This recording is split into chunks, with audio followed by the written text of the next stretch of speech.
The Torah tells us, Vayishlach Yaakov Malachim, that Jacob sent messengers to his brother Esav.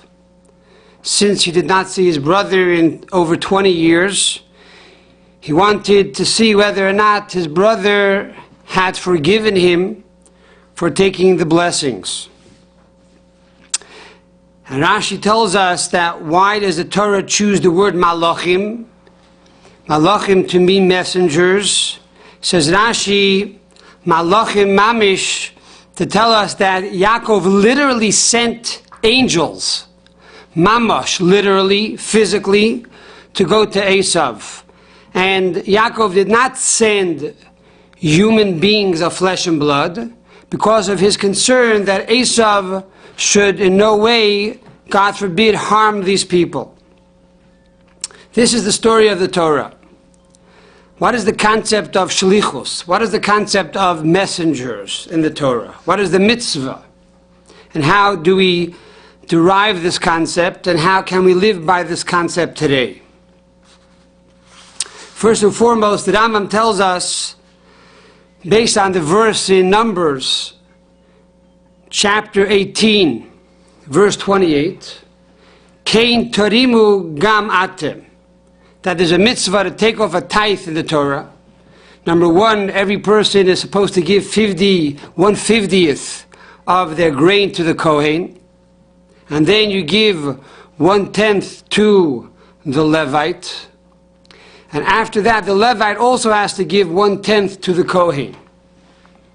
So the Rambam says that we derive from this pasuk, Kein tirimu gam atem, so shall you also do, that in the entire Torah we have the right to establish a messenger, a shaliach, to do something for us. And the first major place where the Rambam talks about this is in the laws of Ishus, the laws of marriage. He says over there that a man can appoint a messenger to betroth a woman for him. And similarly, God forbid, also for Gittin, for divorce. You can send it through a messenger. And then later on, in the laws of Trumis, he also goes on to say you are allowed to appoint a messenger to take off a tithe from your grain. Now, if the messenger fulfills your request, in other words, you tell him to take off 1/50th of your grain, and he follows what you tell him, then he is a good shaliach, he's a good messenger, and his work is counted. And that tithe that he removed is called a kosher tithe. What happens if your messenger is smarter than you? You tell him, take off 1/50th, and he decides to take off 1/60th or 1/40th. He changes what you told him. Being that he changes what you specifically told him, he is no longer your shaliach, and therefore his actions do not count. And similarly, if you send your shaliach and say to him, betroth for me Sarah, and he betroths for you Rivka, it's not kosher. It's not a betrothal. He is not your shaliach. A shaliach is only to do what you want and to enhance your actions, to beautify your actions, to help your actions, but not in any way to, God forbid, violate your intention. So this is the pshat, this is the basic and simple interpretation of the laws of Shlichus.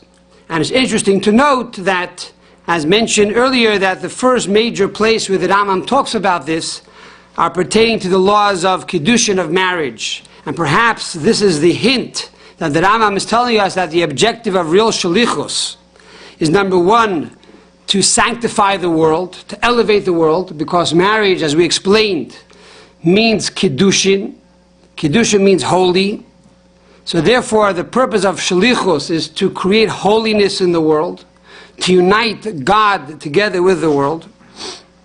And furthermore, the idea of Kiddushin is betrothal, which is to marry God to the Jewish people. This is the objective of Shlichus.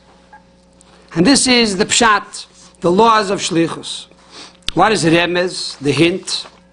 We find that when God chose Moshe to be his shaliach and to redeem the Jewish people, so for 7 days, Moshe Rabbeinu is arguing with God. He's refusing to go down to Egypt to redeem the Jewish people. What does Moshe Rabbeinu say? Shlach na b'yat tishlach. Why are you sending me to take the Jews out of Egypt? So they should go into the desert for 40 years.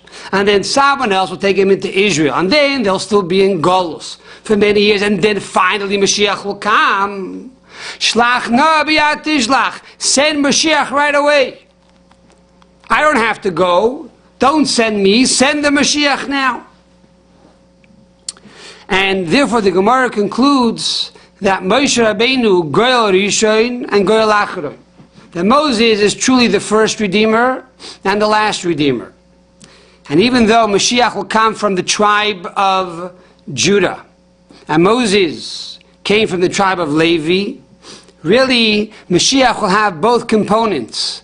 The soul, so to speak, of Moses, and the body, so to speak, from the tribe of Judah. And really Moses represents one concept, which is the study of Torah. Moshe kibel Torah miSinai. Moses received the Torah from Sinai. And Mashiach will be Melech HaMashiach, the king, represents the concept of kingship. In Kabbalistic terms, Moses represents Chachma, intellect, the first of the 10 Sefirot, and Mashiach represents Malchus, which is the final, the 10th of the 10 Sefirot.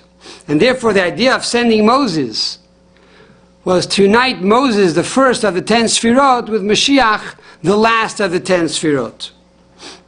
And that's why we say that Shaliach plus 10 equals Mashiach. Because when a Shaliach does his work, number one, he accesses the quality of Moshe, which is the study of Torah. And two, he accesses the quality of Mashiach, which is a king. The idea of prayer, Malchus, and also the idea of accepting the yoke of God, which is through prayer. And in general, accepting the yoke of God in general to do all the mitzvos unconditionally. Through that, you have the quality of Mashiach. That's the remez, the hint. What's the drush? What is the homiletics or the halacha?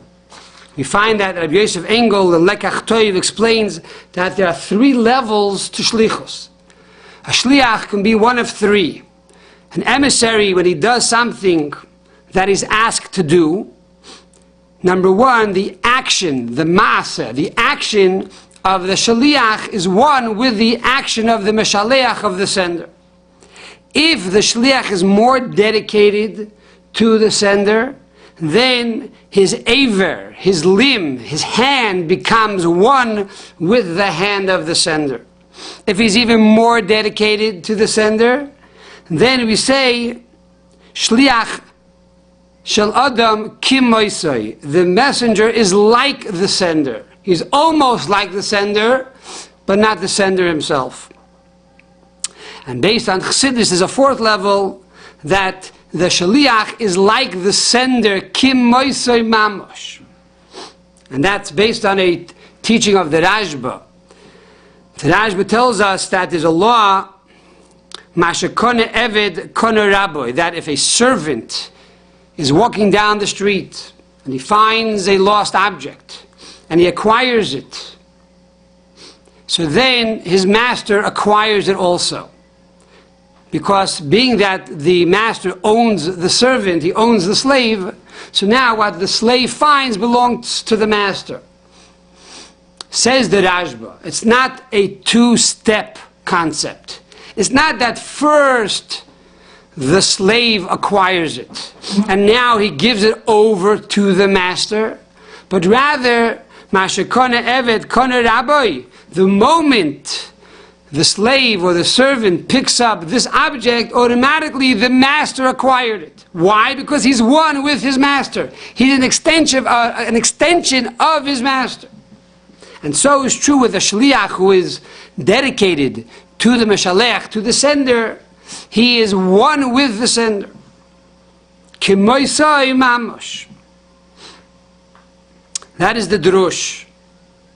But again, it's important to note that's only if the shliach is following the teachings of his master, of his sender. But if for some reason, God forbid, the shliach, the messenger, changes the teachings of his master or the directives of his sender, then he is no longer a shliach.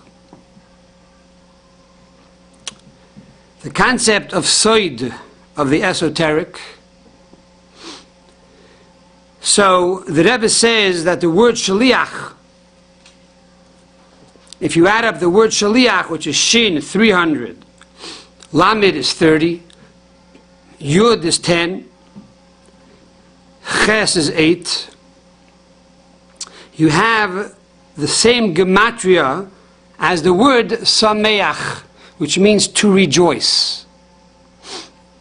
And therefore says the Rebbe that a shaliach, a messenger of God, because every Jew is truly a messenger of God, and surely a messenger of the Nasi of our generation, of the leader of our generation, of the Rebbe, has to be sameach, has to be joyous, knowing that he was chosen, number one, by God in general, because every Jew is really a shaliach, for our soul was sent by God from the higher realms down here to this world, into the physical body, to make the world a dwelling place for God. And then, in addition to that, there are those who were chosen by the Rebbe himself to be a shaliach. So these individuals have to be sameach, have to be joyful, and they have to rejoice. They can't walk around sad and melancholy. But this is soid, says the Rebbe. It's the esoteric level. You have to add up the word shaliach to figure it out. Because the shaliach shouldn't walk around arrogant. Ha ha ha, look at who I am. I'm a shaliach. I'm a messenger of God, or I'm a messenger of the leader of our generation. There's no reason to be arrogant. You have to be satisfied. You have to have an inner feeling of joy. But you cannot flaunt it in a way that belittles others. And therefore it's the soid, it's the esoteric aspect of simcha, of joy. Furthermore, the word shaliach plus 10 is Mashiach, because the purpose of creation is that God should dwell down here in this world and to reveal godliness in the world. And what does God do? God sends down all of the souls, all the neshamas, as his shaliach, the souls of the Jewish people, and then also the souls of the nations of the world. For every person has a mission to make the knowledge of God prevalent in the world. So when a person comes down into the world, he's a shliach of God. In addition to that, God gives you 10 koiches, 10 powers, the 10 attributes of the soul, from intellect all the way down to malchus, which is action and speech. And these 10 powers empower you and encourage you and strengthen you to be able to fulfill your job, your shlichus in the world. And therefore, when a shaliach does his job with all 10 levels, 3 intellectual levels and 7 emotional levels, he is accessing the level of Mashiach within himself, and by doing so brings about the level of Mashiach in the world around him. Especially, again, those who are chosen by the Nasi of the generation, by the leader of the generation, by the Rebbe, to be a Shliach. These people have the ability to access the level of Mashiach within themselves and to access the level of Mashiach in the world around them. Furthermore,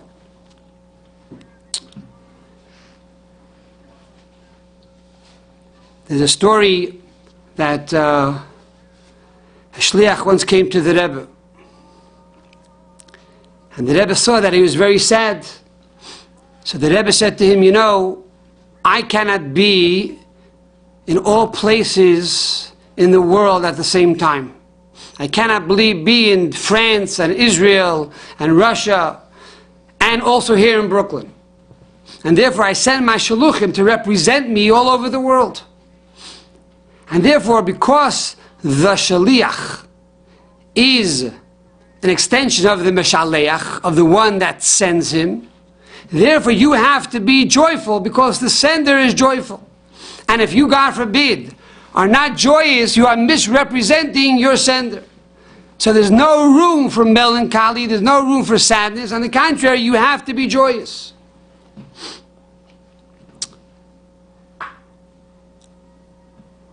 In a letter to my great uncle, Rabbi Moshe Hecht, in the Igros Kodesh, the Rebbe writes a very interesting thing, and I will paraphrase.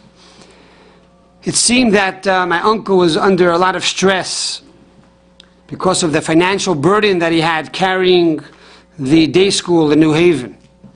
And he writes to the Rebbe that things are impossible here, I need the Rebbe to save me. So the Rebbe responds and tells him, you should know, Terem Yikrov Anien, before you already wrote to me, I already answered you.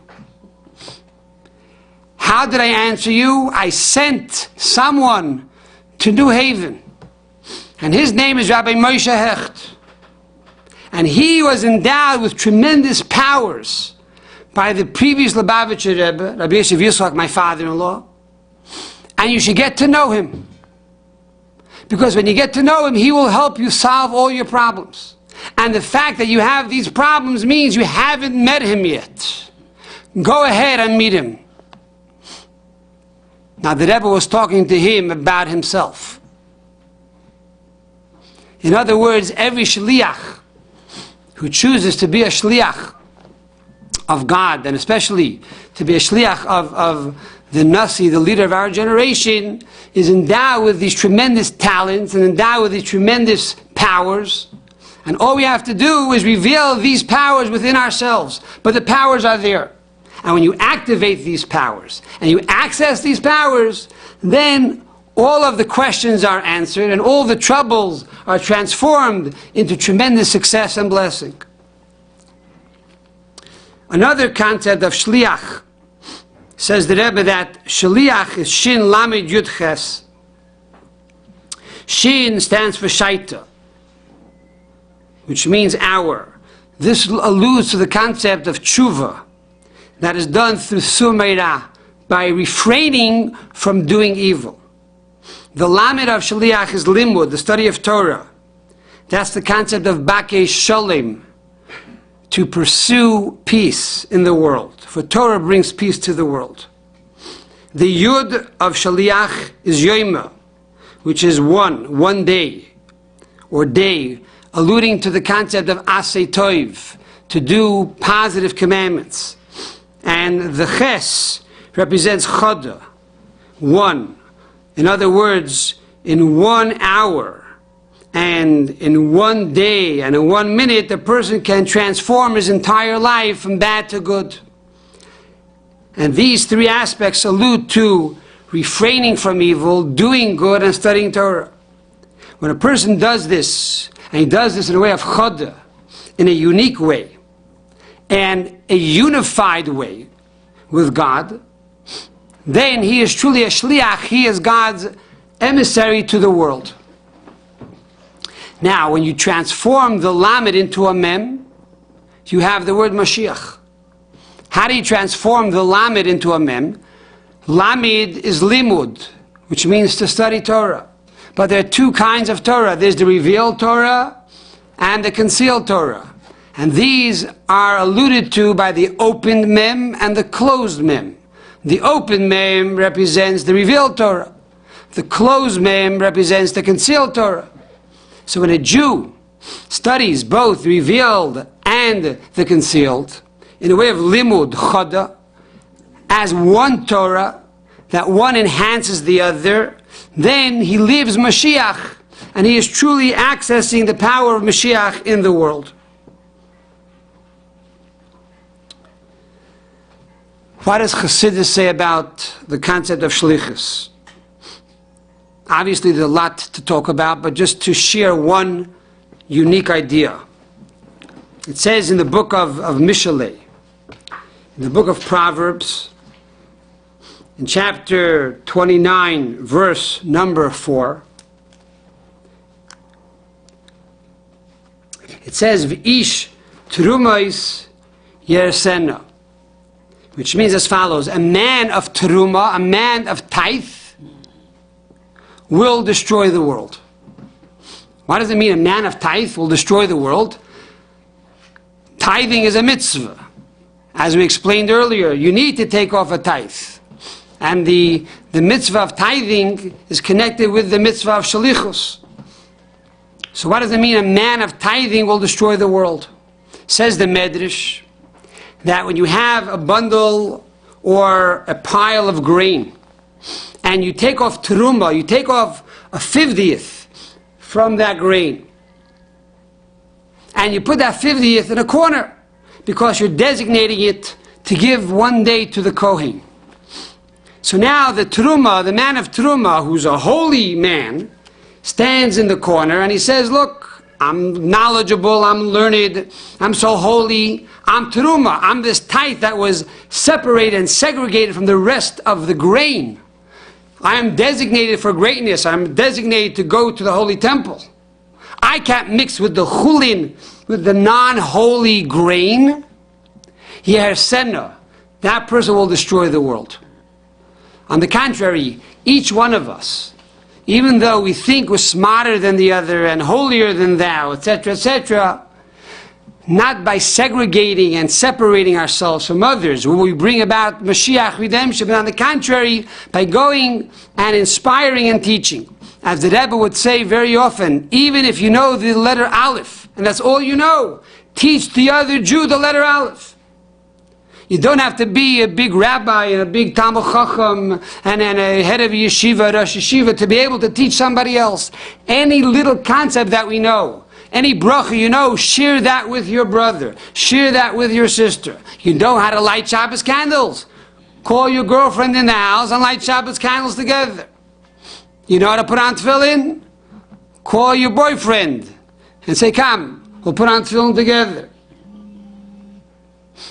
So this is the concept of V'ish teruma yersena, that it's if a person considers himself teruma, a tithe and holy, and therefore segregates himself from others, that brings about destruction.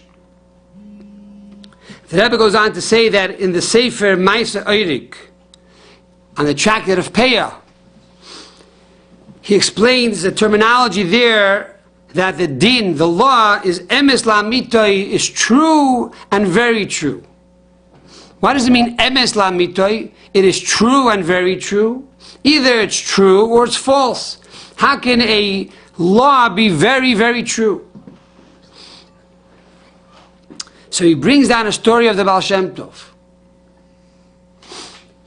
That there was a man by the name, we'll give him a fictitious name, his name is Ruvain.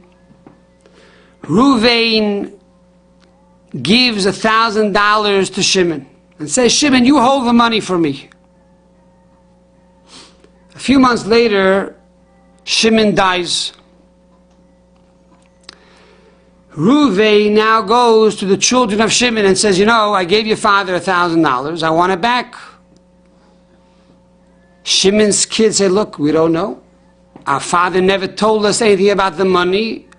And we swear in the Beth Din, we swear in a court of Jewish law that we don't have your money. So the Beth Din hears the case and they paskin, and they conclude, you're right. Being that the children have no idea about the money and they swore, they do not have to pay back the money. A group of Jews came to the Baal Shem Tov and they told the Baal Shem Tov, look, we know that Ruvain was a wealthy man. We also know Shimon was a poor man. So if Ruvain says, I gave Shimon $1,000, and we know that Ruvain is an honest guy, he probably gave Shimon $1,000.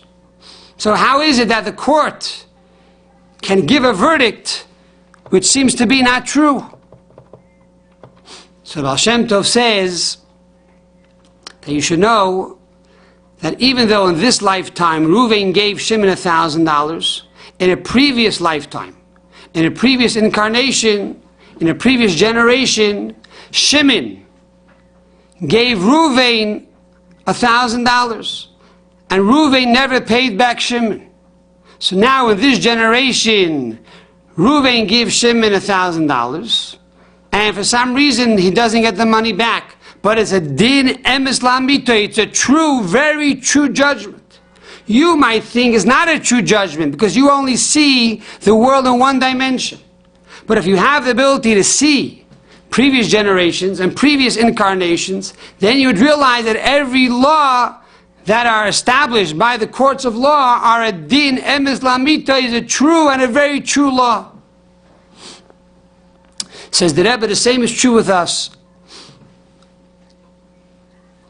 Many times we think, why do I have to help the other person?